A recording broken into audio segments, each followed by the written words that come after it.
Boa noite.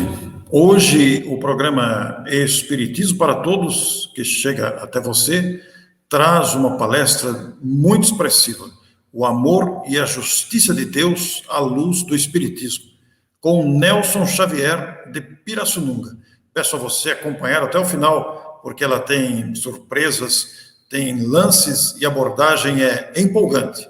Fique com ela, porque você vai aprender muito com esta magnífica palestra. Primeiramente, dando um abraço, mandando um abraço carinhoso, um amplex fraternal a todos vocês aí que estão nos acompanhando. E evoco a figura do nosso Mestre Jesus para que ele nos fortaleça nas nossas lutas diárias e que possamos abrir as nossas mentes a fim de que possamos aprender um pouquinho mais dessa doutrina tão maravilhosa, dessa doutrina que com certeza nos ajuda a crescer. Quando recebi o convite, eu agradeço a Emanuel por ter participado de tantas edições de comemoração do Centro Espírita Divino Mestre. Logo vem à mente aos companheiros queridos dessa casa, e principalmente os encarnados, e agora me veio um saudosismo daqueles nossos irmãos que adentraram essa aduana de cinzas, que é a morte, a vida após a morte física, que entraram além, que deixaram muita saudade, como Roberta, a esposa dele, o Ronaldo Rios, a Cleusa, a dona Vandercy, pessoas que realmente fizeram parte da nossa história. Então, a eles, eu levanto aí o meu abraço, o meu carinho, que eles possam sentir as minhas vibrações. Eu me lembro que quando criança, olhando para o céu, sem conseguir medir aí a dimensão daquelas luzes que eu via na abóbada celeste, apenas me chamava muito a atenção quando passava uma estrela cadente, porque eu aprendi que a gente deveria fazer pedidos para as estrelas cadentes e então aquele pedido iria se realizar. Porém, com o passar do tempo, a gente vai amadurecendo e vai observando a vastidão desse céu. Céu que a gente observa muito estrelado nas cidades pequenas, porque as luzes artificiais da cidade grande apagam o brilho das estrelas, apagam realmente, nós não percebemos. Porém, ao observar esse céu e ver vídeos hoje que nos mostram fotos do universo, mostram filmagens do espaço, a gente começa a se sentir pequeno. Essa é a minha sensação, de uma pequenez imensa diante de tudo, de uma insignificância, o que muitas vezes nos faz pensar sobre o valor que nós damos a certos problemas. Então, vem o Manuel e a equipe do Centro Espírita Divino Mestre e faz uma proposta incrível. Falar sobre o amor e a justiça dentro das obras kardecianas, dentro do Pentateuco de Kardec. E deixou para mim a obra A Gênese. Mas é interessante, aqueles que acompanharam as palestras anteriores conseguiram aprender, e a gente sabe que aprender é também relembrar, quando Luciano Alencar fez algo interessante para a gente. Ele fez uma abordagem sobre o Livro dos Espíritos. E no Livro dos Espíritos, Luciano, ele destacou, ele fez uma evocação de uma citação que está no Antigo Testamento, do Deuteronômio, quando Jesus fala que era preciso amarás o Senhor, teu Deus, de todo o teu coração, de toda a tua alma e de todas as tuas forças. Então, seria necessário, antes de tudo, para a gente começar esse estudo, relembrar esse amor a Deus sobre todas as coisas. Aí veio o Marcos Cruz Machado falar do Livro dos Médiuns. E é interessante que ele relembra Moisés, representando Moisés como a justiça. Jesus como o amor ao próximo, como a ti mesmo. E o Espiritismo como uma fonte de conhecimento. E ele, então, busca em João 14. Se me amais, guardareis os meus mandamentos. Então, se nós amamos a Deus, nós vamos guardar os mandamentos ensinados por Jesus. E aí veio a Melissa. Tão bem apresentou todo o Evangelho segundo o Espiritismo para a gente, mas ela destacou uma coisa muito interessante. Ela falou que, para alavancarmos o nosso progresso, seria necessário, primeiramente, desenvolver o intelecto, para depois a gente chegar nas nossas emoções, nos nossos sentimentos e alcançar a nossa vida prática. Então, quer dizer, eu amo a Deus, eu cumpro os mandamentos, e aí eu vou entendendo esses mandamentos para que possa alcançar a minha vida, a minha vivência, o meu cotidiano. E aí vem o Vitor Silvestre e arremata com a sua abordagem sobre o livro Céu e Inferno. Porque ele traz aspectos importantíssimos sobre justiça divina. Foi o que mais deu destaque também pela obra em si, e ele apresenta a lei de Talião, né? Olho por olho, dente por dente, né? Então, quando nós vemos essa ação de pagar na mesma moeda, nós descobrimos que isso ainda está no nosso cerne, no cerne do ser humano, essa forma instintiva. Mas para quebrar esse instinto e trazer inteligência à tona, ele cita Mateus capítulo 5, versículo 43 e 44, quando ele diz: tende ouvidos o que foi dito, amarás o teu próximo e odiarás o teu inimigo. Eu, porém, vos digo, amai vossos inimigos e fazei bem aos que vos odeiam. Orai pelos que vos maltratam e perseguem. Olha que coisa fabulosa. Está tudo vinculado nessas obras maravilhosas, o nosso compromisso da noite de hoje. E entendendo o compromisso da noite de hoje, o que nós vamos evocar? O amor e a justiça divina à luz do Espiritismo segundo a Gênese. Só que quando nós pensamos nesse tema, o que nós vamos perceber? Que quando a gente fala de início, nós falamos também de final, não é assim? Porque quando nós entendemos e estudamos a Gênesis, nós temos que lembrar do que está em Apocalipse, porque lá João coloca que o Criador é o alfa e o ômega de tudo. Ou seja, Deus é o início e fim de tudo. Então, quando a gente pensa no início, nós vamos também pensar no final. E estudar a Gênesis é buscar compreender o que somos, de onde viemos e para onde nós vamos. É importante para todos nós manter a assertiva de Kardec viva. Porque Kardec diz o seguinte, que o homem que julga infalível a sua razão, ele está bem perto do erro. Isso mostra a humildade que a gente tem que ter diante de tanta vastidão de conhecimento que sequer chegamos a tocar. Temos que aceitar as nossas limitações. Nós não vamos conseguir abraçar tudo com a nossa visão limitada. Porém, antes de apresentar a obra Gênesis, impossível eu não falar da obra que antecedeu a Gênesis, que é o Livro dos Espíritos. Por que é importante falar do Livro dos Espíritos? Porque Kardec, como grande pedagogo que era, ele sabia usar uma estrutura didática para a gente poder entender. E aí eu peço a vocês um momentinho de teoria, né? Para trabalhar um intelecto nosso, para a gente compreender com mais profundidade a doutrina. E ele coloca lá assim para a gente, que é bem bacana. Kardec diz o seguinte, esse livro é o repositório do ensino dos espíritos. Só a ordem e a distribuição metódica das matérias, assim como as notas e a forma de algumas partes da redação, constitui a obra daquele que recebeu a missão de os publicar. Olha como é que é importante a gente destacar o que Kardec fala. Porque as palavras ordem, distribuição, metódica são muito sugestivas. Porque Kardec ele tinha uma preocupação de fazer com que a obra base, a base da doutrina espírita, seguisse uma sistemática filosófica, lógica e didaticamente muito bem estruturada. Tanto é que a gente pega o Livro dos Espíritos e ele é dividido em quê? 4 partes. E quando a gente entende essas partes, a gente vai ver que Kardec usou um método para poder usar todo o seu conhecimento. E aí ele vem falar aqui para nós, e é bem importante a gente aprender com o mestre. Ele diz o seguinte, como meio de elaboração, o Espiritismo procede exatamente da mesma forma que as ciências positivas. Ela aplica o método experimental. Fatos novos, na época de Kardec, podemos dizer as mesas girantes, a comunicação dos espíritos, se apresentam, que não podem ser explicados pelas leis conhecidas. Então, ele os observa, compara, analisa e, remontando dos efeitos, as causas, chega à conclusão. Depois, ele deduz as consequências e busca as aplicações úteis.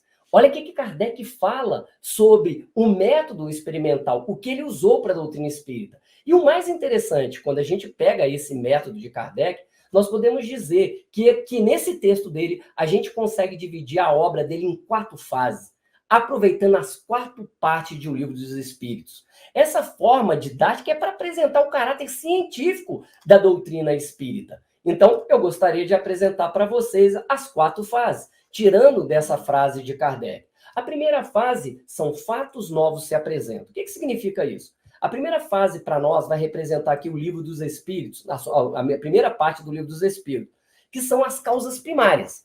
Nesse primeiro livro, Kardec vai tratar sobre Deus, sobre o Espírito e matéria, a Trindade universal. E ali, ele, então, começa a desenvolver todo esse entendimento do Espiritismo. E aí, nós podemos, então, citar que temos 3 assuntos para estudar: Deus, o Espírito e a matéria. Bom, nós vamos dizer que o objetivo do Espiritismo não é estudar Deus. Vocês sabiam disso? Por quê? Porque o objetivo principal do Espiritismo é estudar Deus. E a resposta está lá na questão, na pergunta 14, a resposta da pergunta 14 sobre panteísmo. Quando os Espíritos falam, Deus existe, disso não podeis duvidar, e é o essencial. Crede-me, não vais além, não vos percais num labirinto de onde não lograreis sair. Kardec fala, os Espíritos falam para Kardec que isso não vai fazer a pessoa melhor, só vai fazer ela mais orgulhosa, porque ela vai acreditar que sabe sobre Deus, quando na verdade ela nada sabe. Então, o objetivo do Espiritismo não é estudar sobre Deus aprofundadamente. Não é o objetivo do Espiritismo estudar a matéria. Por quê? Lá na Gênesis, capítulo 1, no item 16, Kardec coloca o seguinte: assim como a ciência propriamente dita tem por objeto o estudo das leis do princípio material, o objeto especial do Espiritismo é o conhecimento das leis do princípio espiritual. Então, a preocupação do Espiritismo é estudar o espírito do ponto de vista material. Então, nós já definimos o nosso objeto de estudo. E aí a gente passa para a segunda fase, ou seja, nós vamos examinar o espírito.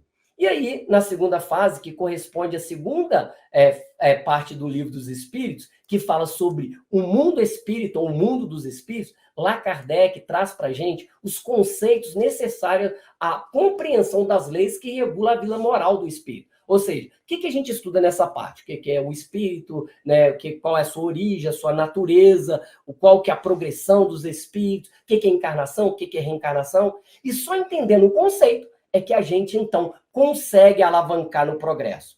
A terceira fase é a fase das leis morais. As leis morais aqui representadas pelo Evangelho segundo o Espiritismo. É nela que a gente vai ver o que regula a vida dos espíritos, né? Essas leis que determinam o nosso comportamento. E a última fase, a dedução das consequências e a busca das aplicações úteis. Ou seja, nessa quarta fase é que se estuda mesmo a justiça. Por isso que a quarta parte do livro dos Espíritos, nós vamos encontrar muita coisa na Gênese. Então, todos aqueles espíritos que não cumprem com os seus deveres, não cumprem as leis, vai ter ali, né, os sofrimentos, as penas, terrestres ou futuros. E aqueles que cumprem, vai ter os seus gozos, terrestres ou futuro. Por isso, é importante a gente pegar aqui, já na pergunta 964 do Livro dos Espíritos, e trazer para a gente uma frase dos Espíritos, ensinando para a gente que todas as nossas ações estão submetidas às leis de Deus. Então, tudo aquilo que você faz, meu amigo, minha amiga que está nos acompanhando, pode ter certeza que se você estiver infringindo a lei, por mais que ninguém saiba, vai ter uma consequência para você. Diz aqui os Espíritos, por mais insignificante que pareça.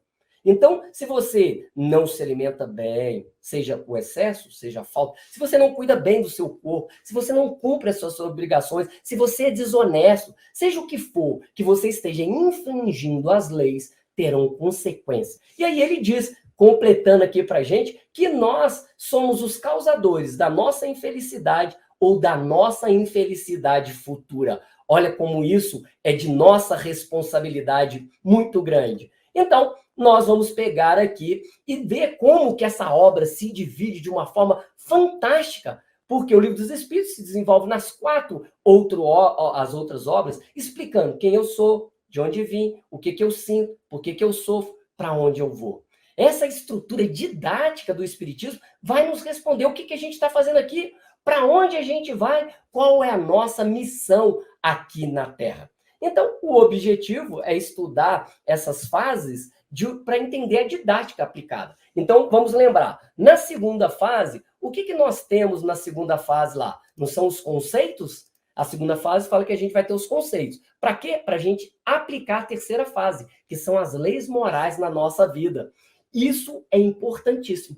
Por quê? Para a gente entender o amor e a justiça dentro da Gênesis, nós vamos ter que entender alguns conceitos práticos, semelhante à reencarnação, à pluralidade dos mundos habitados, e isso sim vai fazer com que a gente, então, compreenda a doutrina de uma forma mais sóbria, mais equilibrada, mais racional. Por isso eu vou apresentar para vocês um pouco da lógica, noções básicas de lógica, que foi criada por Aristóteles, o meu grande amigo grego. Então, por que nós vamos usar aqui a lógica? Você pode estar me questionando. E aí eu quero que você me acompanhe nesse raciocínio. Bom, a lógica, ela é a única ferramenta que pode nos orientar em direção à verdade, o mais próximo possível dela. Por que eu falo isso para vocês? Porque através dela, nós vamos começar a usar o raciocínio lógico. E aí, para poder desenvolver nosso estudo, eu vou começar aqui tratando de uns assuntos tratados por Kardec. Ou seja, nós temos aqui Deus. Então, vamos primeiramente partir do princípio que a gente está seguindo a pergunta 14. Nós acreditamos em Deus. Você acredita em Deus? Um criador de tudo? Bom, se ele é criador de tudo, ele é justo. Bom, Deus é justo? Você acha que ele é justo? Para mim, sim, Deus é justo. Bom, se ele é justo, nós vamos partir do princípio que Deus é perfeito. E se ele é perfeito, ele possui todas as virtudes. Acredito que vocês vão concordar assim comigo. Então, justiça é a virtude de dar a cada um aquilo que é seu. Olha só, isso é muito importante a gente entender. E aí, a primeira premissa é ter Deus é justo. Então, usando a lógica, nós imaginamos um Deus perfeito que é justo. Bom, passamos desse ponto e vamos para a análise lógica. Seria justo, então, impor um sofrimento a alguém sem que esse alguém tenha merecido? E aí, com certeza, vocês vão responder para mim, não. Tal ação vai contra o próprio conceito de justiça. Então, nós partimos para a segunda premissa. Não é justo impor um sofrimento ao inocente. Olha como é que é bacana para a gente desenvolver. Então, vamos chegar à nossa conclusão lógica. Deus não pode ser justo e cometer aí injustiça ao mesmo tempo. Isso é a base para que a gente possa entender. E aí, você me pergunta, mas se eu olho esse mundo, por que há tantas diferenças? Aqui nós temos uma criança perfeita, duas com algumas debilidades, algumas deficiências. O que uma criança fez para merecer nascer dessa forma, com limitações mentais ou físicas? Por que nós vamos encontrar famílias que têm uma estrutura maravilhosa, em que as crianças recebem amor, carinho, todas as condições? Em outros lugares, a criança já nasce no caos e vai aprender a sobreviver, roubando, matando, o que for necessário para a sobrevivência. Por que tanta diferença dessas questões? Então, como é que a gente vai explicar até aqueles casos das pessoas que foram boas durante a vida inteira e são surpreendidas por doenças terríveis e, às vezes, acidentes? Era uma pessoa tão boa, não fez um mal para ninguém. E ainda há a questão que, segundo alguns religiosos, a pessoa ainda ia ser condenada, dependendo do tipo de vida que ela levou, após a vida aqui. Morre e vai ser julgada. Bom, com uma vida só, com condições tão diferentes, como que nós vamos fazer para entender isso? Será que existe um caos gerando o universo? Ou será que Deus está jogando dados para decidir a sorte? Como é que ele diz que para um vai ter sofrimento e para outro não? Seria sorte ou azar? Não haveria uma explicação mais coerente? Qual é o critério que o Criador usa para que a gente consiga entender o sofrimento de um e a felicidade do outro? Não existe uma resposta mais lógica para mim do que a reencarnação. A reencarnação, ela é a única que consegue explicar a justiça de Deus. Falando que cada um de nós vai alternar o seu trabalho, a sua existência, ora rico, ora pobre, ora homem, ora mulher. E aí sim, nós vamos ver que nunca é dado apenas uma única oportunidade, são diversas oportunidades para que a gente possa, então, crescer. Mas vamos voltar aqui à nossa Gênese. O que é a Gênese? Não é a origem, o nascimento, a criação? Kardec, então, ele tem na Gênese, podemos dizer que a Gênese é o coroamento da codificação espírita. Porque nós vamos ter ali a análise da primeira parte, um pouco da quarta, mas traz também a análise dos textos mais complexos do Evangelho de Jesus. É uma obra monumental de ciência e de ética moral. Ela apresenta algo que as outras não apresentavam, apresenta um médico, como no caso de Camille Flammarion, naquela psicografia dele, que Galileu Galilei escreve a Uranografia Geral. Então, nós vamos encontrar nessa teoria toda que os espíritos trazem para a gente a antecipação do que Darwin traria sobre o evolucionismo, sobre a evolução das espécies, né? Então, o espiritismo consegue fazer uma coisa fantástica, casar criacionismo com evolucionismo. E isso é fundamental para a gente. Partindo, então, do princípio, como diz São Luís aqui para a gente no texto, lá na Revista Espírita 1863, que ele fala que a Gênese leva o espiritismo para uma nova fase e nos prepara para as vias da fase que mais tarde se abrirá.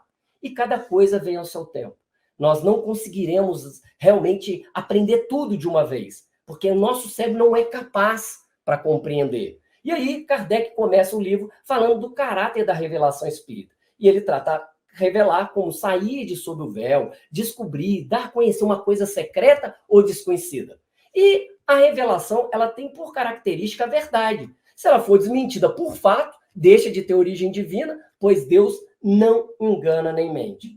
Esse livro é tão fabuloso que ele trata sobre Deus, sobre o bem e o mal, o papel da ciência na Gênese, o esboço geológico da Terra, fala da Gênese orgânica, da Gênese espiritual, da Gênese mosaica, fala de milagres, fluidos, as predições, e encerra com são chegados os tempos. E aí Kardec afirma, né, que só há um sentido na doutrina porque ela é o resultado do ensino coletivo e concordante dos espíritos.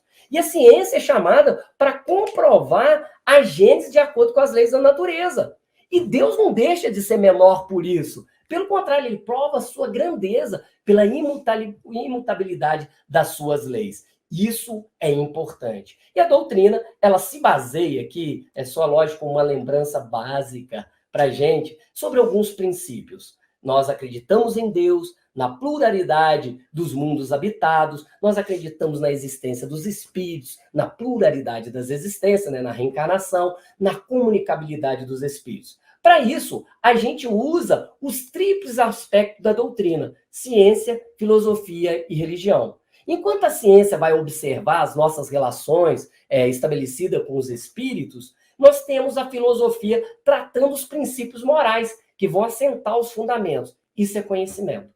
Já a religião, na função de nos religar a Deus, ela nos ajuda a aplicar esses princípios morais para poder ter consequências na humanidade. Então, à medida em que eu ajo como um homem de bem, eu ajudo a melhorar o mundo em que eu habito, colocando em prática tudo aquilo que o Senhor Jesus nos ensinou. Então, falar da Gênese de Kardec, nós temos que, sim, tratar da questão do amor e da justiça, começando pelo começo.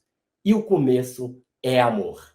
Por que o começo é amor? Eu aprendi com João. Está lá na primeira epístola de João, quando ele nos ensina aqui, que falando o seguinte: amados, amemo-nos uns aos outros, porque o amor é de Deus, e qualquer que ama é nascido de Deus e conhece a Deus. Aquele que não ama não conhece a Deus, porque Deus é amor. Essa frase é fantástica. Então, nós só vamos compreender realmente todo esse cabedal que a Gênese nos traz, entendendo que existe uma força, uma alavanca que move o universo, que é o amor de Deus. É o que nos rege, não é o acaso. É um amor consciente. Então, nossa existência deve se pautar com certeza, no amor que Deus nos ensinou. Baseado nisso, nós podemos então agora fazer uma viagem no tempo. A viagem no tempo, eu queria apresentar para vocês uma persona muito importante.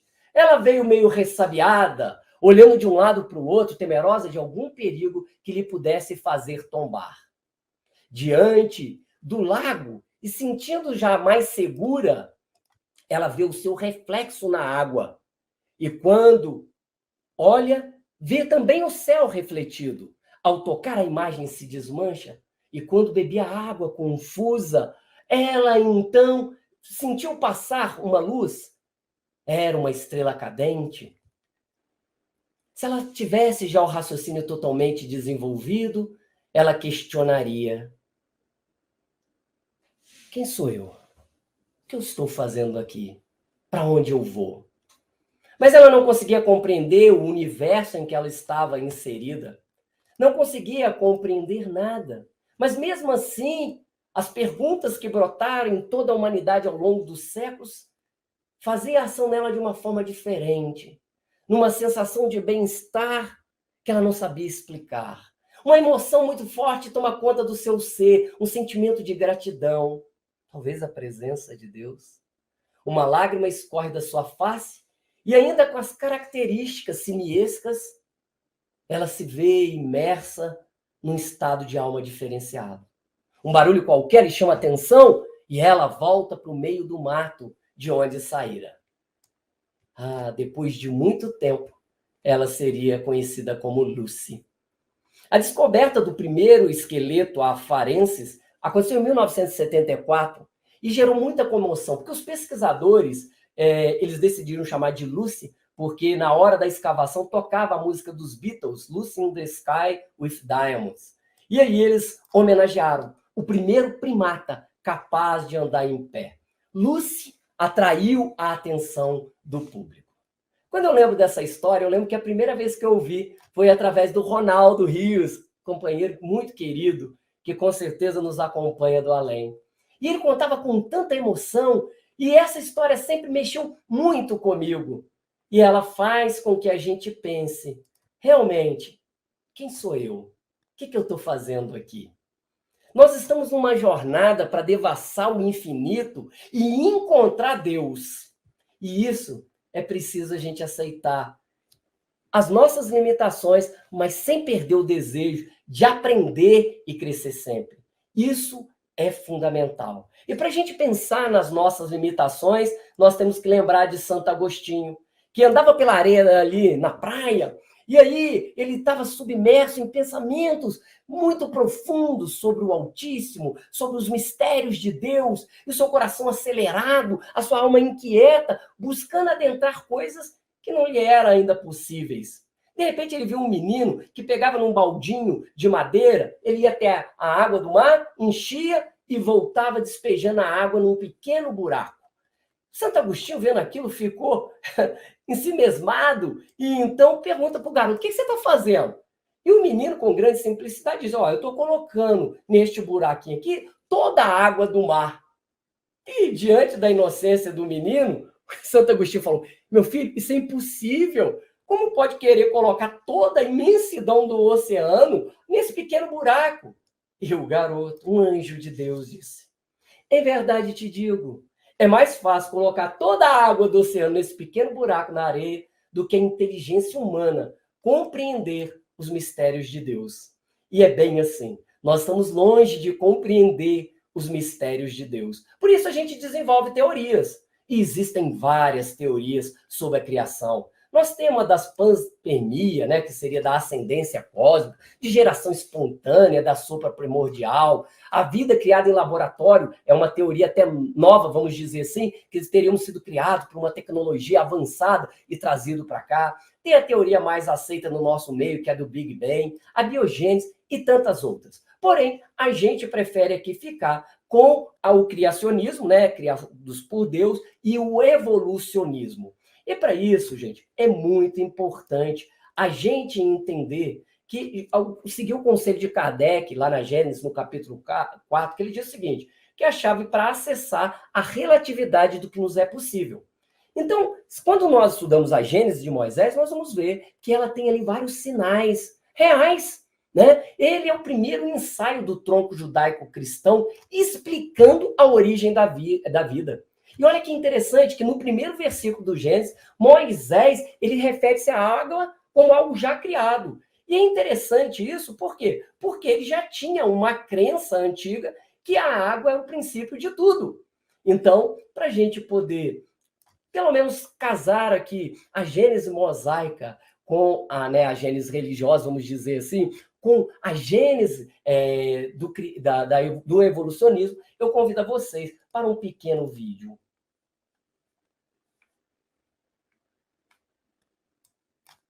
Para que a gente tenha uma noção real.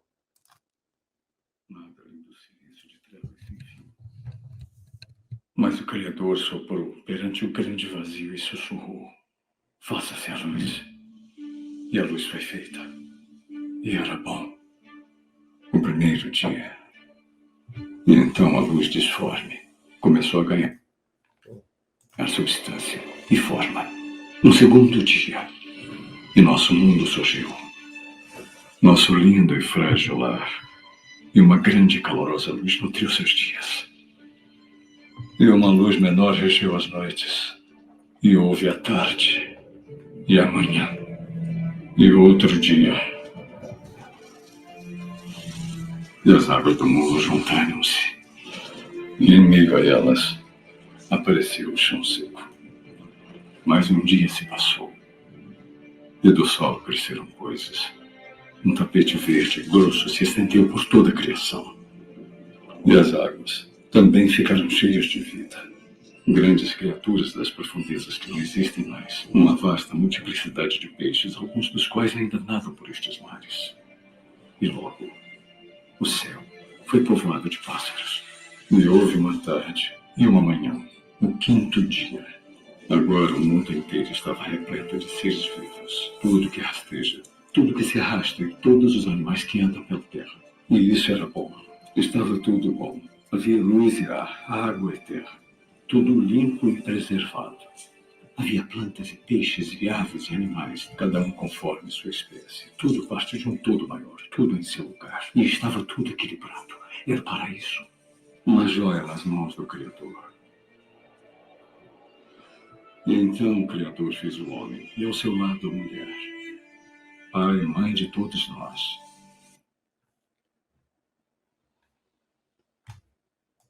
Bom, maravilhoso vídeo aí que com certeza não conseguiria explicar com tamanha beleza. Olha que coisa interessante quando a gente reflete sobre esses aspectos, quando a gente coloca lá a questão da criação, e vamos ver que na Gênesis é muito questionado. Um dos pontos mais criticados na Gênesis, eu não sei se vocês sabem, é a questão da luz e o sol. Por quê? Moisés coloca a criação do sol depois da luz. E qual que é a nossa referência? Que a nossa luz vem do sol. E a gente acha que isso está errado. Involuntariamente ou não, Moisés não errou dizendo que a luz precedeu o sol. E aí vem Kardec, de uma forma brilhante, apresentar algo que era para a gente poder entender. Ele fala, imagina uma sala escura, e ali você acende uma vela. A vela ela se torna um pequeno sol naquela sala escura. Então ele diz o seguinte, desenvolveu-se a propriedade iluminante do fluido luminoso e concentrou-se num ponto. Então, a vela é a causa da luz que se difunde pela câmara. Só que ela não existiria se o princípio luminoso, imagina um fósforo acendendo o pavio ali da vela. Percebe que o exemplo é maravilhoso? E é a mesma coisa que se dá com o Sol. Porque o universo inteiro ele não começou na Terra. Foi aí que nós erramos. Por isso, Kardec ressalta muito bem vários princípios poéticos, místicos, de simbologia ali que nós vamos encontrar na Gênese. Por isso, nós vamos encontrar um Kardec muito à frente do seu tempo, quando ele vem falar que o homem, né, buscando na Gênese de Moisés, que o homem foi formado do limo da terra, ele mostra, então, que a mulher foi tirada da costela de Adão. E por muito tempo, a mulher foi subjugada por homem, porque acreditavam os doutores da lei que ela era um ser inferior. E Kardec diz, quando a gente pega essa alegoria da mulher tirada da costela de Adão, quem seguir ao pé da letra vai ver que ela é pueril. Porém, se a gente ver a forma profunda quanto o sentido, nós vamos ver que a mulher é da mesma natureza que o homem, que ela é igual a este perante a Deus, que ela não é uma criatura à parte, que ela não pode ser escravizada por isso. E isso já aconteceu. Ela é saída da própria carne, que é igual à imagem da igualdade mais bem expressiva. Do mesmo limo, ela é sua igual, não sua escrava. E ele a deve amar como parte de si. Fabuloso Kardec trazendo isso há 153 anos atrás, trazendo a mulher para a gente, esse ser igual. Somos espíritos e alternamos entre corpos, e por isso precisamos do respeito mútuo. Mas aí Kardec não para só nessa parte, ele vai dizer das coincidências, né, que nós vamos encontrar com a Gênese de Moisés. Porque enquanto Moisés coloca a criação em 6 dias, Kardec vem nos apresentar períodos de criação. Enquanto Moisés nos fala de Adão, ele vem falar da raça adâmica, ou seja, dos vários seres que povoaram a terra. E é interessante porque o termo hebreu Adam, que significa homem, do qual se compôs Adão, e o termo Hadama, terra, tem a mesma raiz. Então, o homem, né, saído da terra. E quando a gente fala saído da terra, é que o homem, o nosso corpo, tem todos os elementos realmente da matéria inorgânica.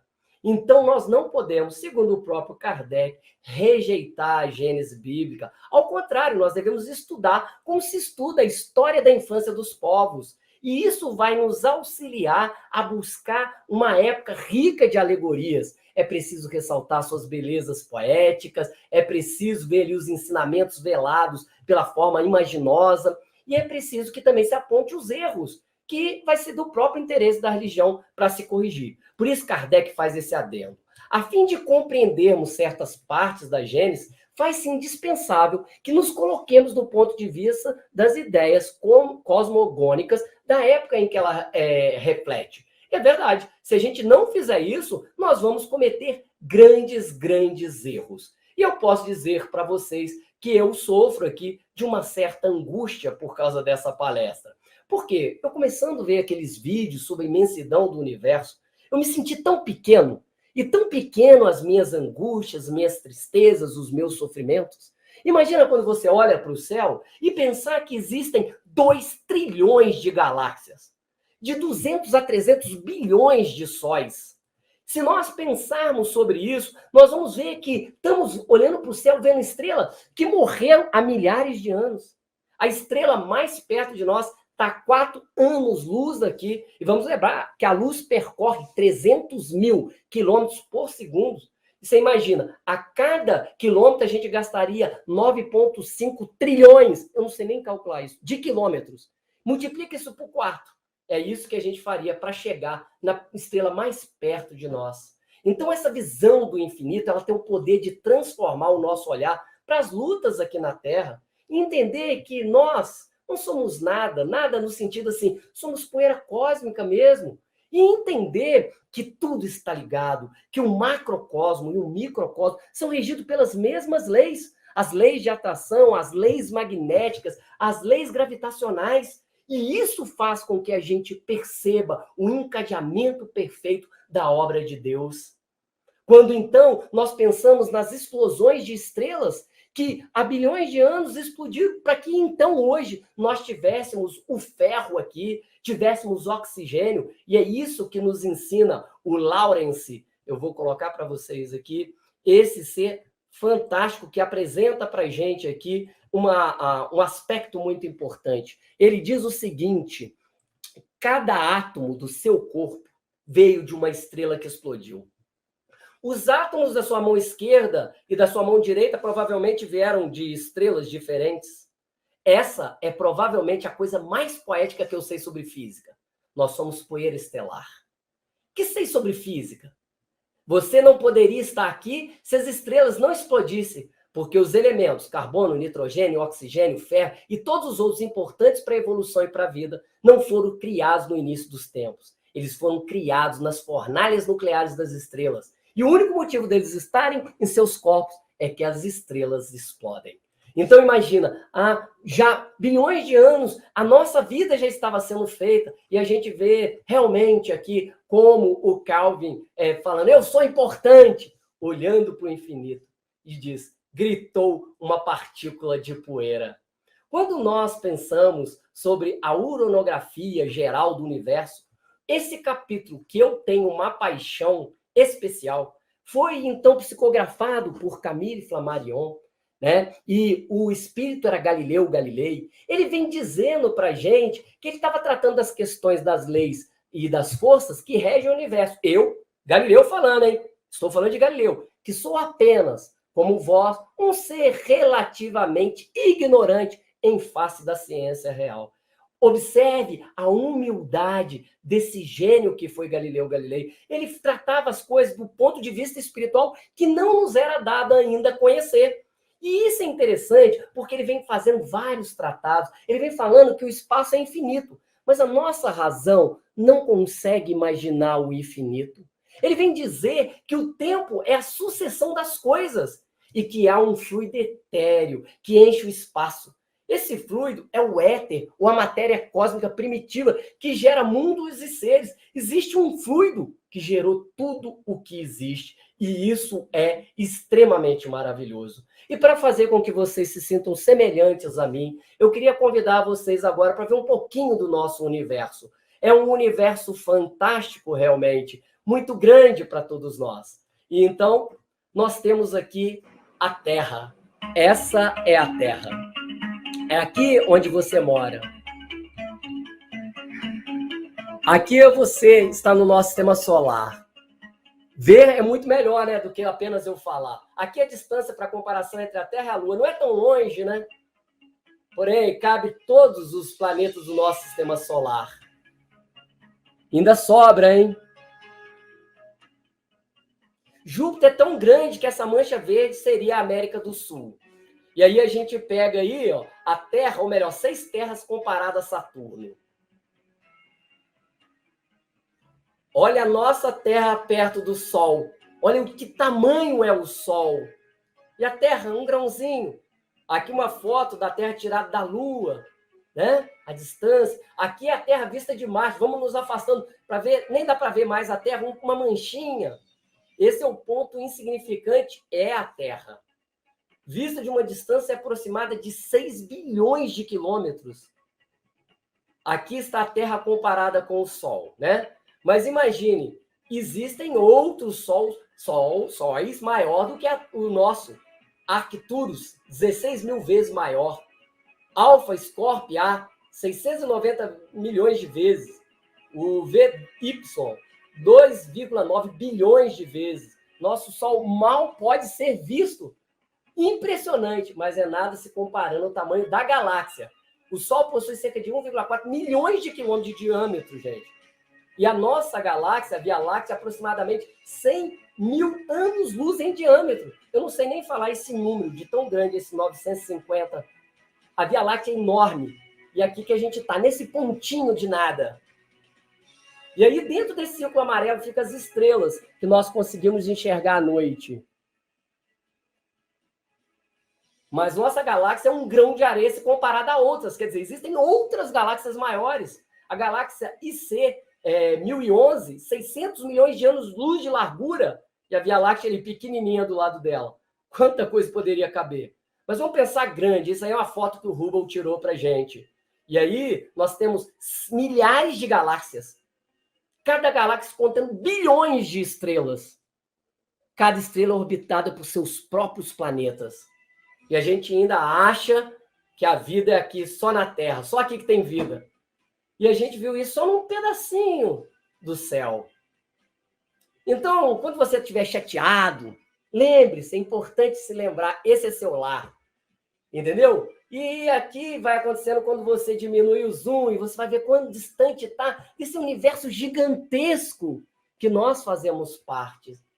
E aí é bom a gente pensar que quanto mais distante a gente olhar dos nossos problemas, menor eles ficarão. Então, vamos lembrar que se estima-se que há mais estrelas no universo do que grão de areia na Terra, mas há mais átomos em um grão de areia do que estrelas no universo. João nos diz, na casa de meu pai há muitas moradas, João 14, né, Jesus falando para ele, aqueles que tiverem ouvidos de ouvir, que ouçam. Importantíssimo partir dessa perspectiva. E quando nós pensamos sobre a nossa criação, nós temos aqui do nosso planeta. Do lado, o videozinho mostrando a evolução da matéria para gerar os nossos corpos. Mas, acima disso, nós temos aqui que o nosso universo tem 3,8 bilhões de anos. 10 bilhões. A Via Láctea tem 10 bilhões de anos. O Sistema Solar, 4,6 bilhões de anos. A vida unicelular começou no planeta há 3,8 bilhões de anos. A vida multicelular transitou da água para a Terra há cerca de 430 milhões de anos. Então, nós somos relativamente jovens comparado à eternidade, comparado a tudo aquilo que ainda nos aguarda para devastar, para aprender. E aí que a gente, entendendo a nossa insignificância, a gente consegue compreender com certeza o amor de Deus a todos nós. Entendemos o princípio da evolução. Leon Denis coloca para nós, né, que a alma, né, o princípio espiritual, ele dorme na pedra, sonha na planta, move-se no animal e desperta no hominal, desperta no homem. Então, quando a gente pensa nessa energia divina transitando por todas as áreas, a gente vai vendo que ela vai aprendendo tudo no momento certo. Então, para o Espiritismo, o princípio espiritual, ele perambulou por essas faixas da matéria, desenvolvendo o instinto e alcançando a inteligência. Porém, nos ensinam aí, logo os Espíritos na Gênese, que cada espécie foi aparecendo à proporção que o globo adquiria as condições necessárias à existência delas. Então, tudo exatamente no seu tempo. Por isso que a gente pode reforçar que todo efeito tem uma causa, mas todo efeito inteligente tem uma causa inteligente por trás a nos coordenar. E aí, quando a gente pensa sobre isso, eu posso citar um texto muito bom que é de André Luiz na obra Evolução em Dois Mundos, quando ele coloca para a gente o seguinte: todos os órgãos do corpo espiritual e, consequentemente, do corpo físico foram, portanto, construídos com lentidão, atendendo-se à necessidade do campo mental em seu condicionamento e exteriorização do meio terrestre. Olha só, nós fomos desenvolvendo espírito e corpo. É assim que o tato nasceu no princípio inteligente, na sua passagem pelas células nucleares, em seus impulsos ameboides, que a visão principiou pela sensibilidade do plasma nos flagelados monocelulares expostos ao clarão solar, que o olfato começou nos animais aquáticos, de expressão mais simples, por excitações do ambiente que o envolviam, que o gosto surgiu nas plantas, muito delas amarradas de pelos viscosos, destilando sucos digestivos, e que as primeiras sensações do sexo apareceram com algas marinhas, providas não só de células masculinas e femininas, que nadam atraídas para as outras, umas para as outras, mas também de um esboço da epiderme sensível, que podemos definir como a região secundária de simpatias genésicas. Por que falar dessa perspectiva que nos traz André Luiz? É que ele mostra como a evolução se deu nos dois campos da vida, dando um reforço a tudo aquilo que Kardec apresentou na Gênese lá em 1868. É um estudo, com certeza, fantástico para todos nós. Podemos aqui desenvolver um entendimento dessa obra magistral. Porém, nessa obra, Kardec não estuda apenas a questão científica, mas ele busca compreender os milagres de Jesus, né? Os conhecidos milagres. E a gente entende o milagre como o quê? Não é milagre como admirável, surpreendente, coisa extraordinária. Para muitos, um ato do poder divino contrário às leis da natureza conhecida. Porém, é isso que a gente vai entender como milagre, será que Deus está derrogando as suas leis? Então vamos pensar numa pessoa que está aparentemente morta, mas ela está ali com a sua vitalidade latente. Aí a ciência, ou uma ação magnética qualquer, reanima aquela pessoa. O leigo que não entende vai dizer o quê? Milagre. Porém, a pessoa esclarecida, ela vê o fenômeno como natural. Jesus apresenta os milagres que as pessoas não entendiam, na verdade, eram aplicações de leis que nós talvez ainda desconhecemos muito. As suas virtudes, elas estavam num nível tão alto. Kardec chama Jesus de médium de Deus. Ele mantinha um vínculo direto com o pensamento divino. Percebam como Jesus é um espírito muito acima da humanidade. É ele, o nosso rei solar. O seu perispírito, ele era tirado das partes quintessenciadas dos fluidos terrestres para ter um corpo que realmente era perfeito, que não adoecia e que ele tinha controle de tudo. Por isso que eu gosto de estudar a doutrina espírita. Eu brinco com os amigos, eu falo que o espiritismo é um tesouro que eu encontrei. Porque pelo espiritismo o homem sabe de onde vem, para onde vai, por que está na Terra, por que ele sofre temporariamente e por toda parte ele vê a justiça de Deus. Ele sabe que a alma progride incessantemente através de uma série de existências sucessivas, até atingir o grau de perfeição que vai aproximá-lo de Deus. E quando a gente observa esse universo gigantesco, nós vamos então entender que fazemos parte da grande família humana. Nós estamos então aqui desenvolvendo a nossa inteligência para nos perceber que somos todos filhos do mesmo Pai, que estamos povoando terras diferentes, terras celestes, mas estamos vinculados pelo amor que Deus nos outorgou.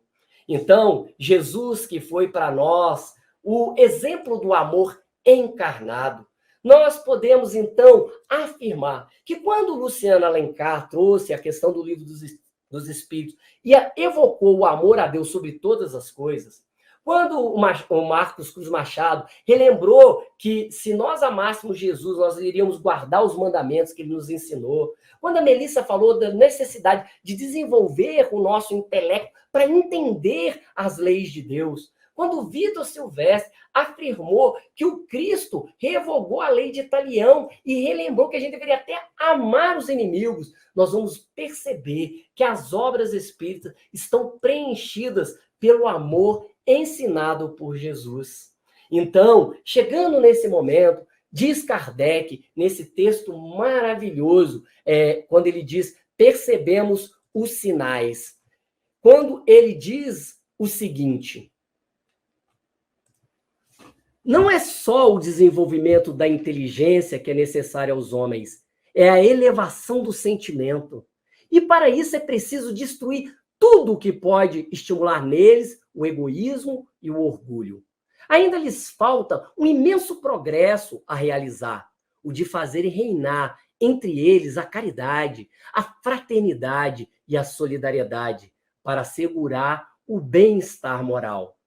A geração futura, desembaraçada das escórias do velho mundo e formada por elementos mais depurados, se encontrará animada de leis e de sentimentos muito diferentes do da geração presente, que se vai a passos de gigante. O velho mundo estará morto e viverá na história, tal como hoje, os tempos da Idade Média, com seus costumes bárbaros e suas crenças supersticiosas. Dessa forma, nós compreendemos o quanto que justiça e amor andam lado a lado, e elas vão nos conduzir ao regaço do Pai. Por isso, meu irmão, minha irmã, você que está nos acompanhando nesse estudo, que é um estudo teórico, é um estudo da parte científica, mas como muito bem nos orienta Kardec, que a ciência e a religião têm que andar de braços dados para que elas não sejam cambetas, nós vamos entender que o nosso vínculo com Deus é também um vínculo com o próximo. Que tudo que acontece conosco tem um sentido nas nossas vidas, desenvolver as nossas habilidades. Nós estamos sendo conduzidos para um reino de felicidade. E o sofrimento só se dá pela nossa teimosia. É preciso nos transformar, evocando a figura de Jesus como o amor encarnado na Terra e o nosso modelo e guia. É preciso lembrar que toda essa criação, toda a obra de Deus é feita para nós, seus filhos, que devemos nos ajudar mutuamente e entender a fraternidade como um mecanismo de aproximação. É preciso deixar de lado as bagatelas materiais, as lutas pelo poder temporal. É preciso abandonar essas ideias de superioridade, seja por princípios religiosos, científicos, filosóficos, políticos.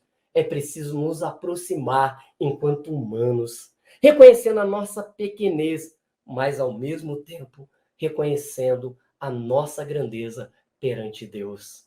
Somos filhos daquele que criou tudo isso. E a Ele nós elevamos o nosso pensamento. E a Ele evocamos como Deus das nossas vidas. Por isso, eu peço já para partirmos para o nosso encerramento, evocar a figura desse Deus que todos nós aprendemos a amar. E aqui exaltado por Eurípides Barçanufo.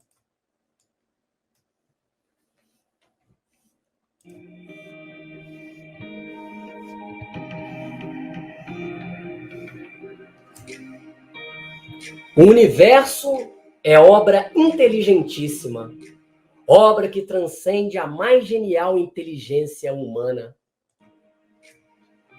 E como todo efeito inteligente tem uma causa inteligente, é forçoso inferir que a do universo é superior a toda a inteligência. É a inteligência das inteligências, a causa das causas, a lei das leis, o princípio dos princípios, a razão das razões, a consciência das consciências. É Deus, nome 1000 vezes santo, que Newton jamais pronunciava sem se descobrir. Ó Deus, que vos revelais pela natureza, vossa filha e nossa mãe. Reconheço-vos eu, Senhor, na poesia da criação, na criancinha que sorri, no ancião que tropeça, no mendigo que implora, na mão que assiste, na mãe querida que vela, no pai extremoso que instrui, no apóstolo abnegado que evangeliza as multidões. Ó Deus, reconheço-vos eu, Senhor, no amor do esposo, no afeto do filho, na estima da irmã, na justiça do justo, na misericórdia do indulgente, na fé do homem piedoso, na esperança dos povos, na caridade dos bons, na inteireza dos íntegros. Ó Deus, reconheço-vos eu, Senhor, no estro do vate, na eloquência do orador, na inspiração do artista, na santidade do mestre, na sabedoria do filósofo e nos fogos eternos do gênio. Ó Deus, reconheço-vos eu, Senhor, na flor dos vergéis, na relva dos vales, no matiz dos campos, na brisa dos prados, no perfume das campinas, no murmúrio das fontes, no remorejo das franças, na música dos bosques, na flacidez dos lagos, na altivez dos montes, na amplidão dos oceanos e na majestade do firmamento. Ó Deus, reconheço-vos eu, Senhor, nos lindos antélios, no íris multicor, nas auroras polares, nos argenteios da lua, no brilho do sol, na fulgência das estrelas, no fulgor das constelações. Ó Deus, reconheço-vos eu, Senhor, na formação das nebulosas, na origem dos mundos, na gênese dos sóis, no berço das humanidades, na maravilha, no esplendor e no sublime infinito. Ó Deus, reconheço-vos eu, Senhor, com Jesus, quando ora, Pai nosso que estais nos céus, ou com os anjos, quando cantam, glória a Deus nas alturas, paz na terra aos homens e mulheres da boa vontade de Deus. E assim, meus irmãos, evocando a figura do Cristo e pensando nesse universo que nos contempla, podemos dizer sim, obrigado, Senhor, porque o seu amor e a sua justiça a todos alcança. Muito obrigado a você e até a próxima semana com o programa Espiritismo para Todos. Muito obrigado e o nosso abraço.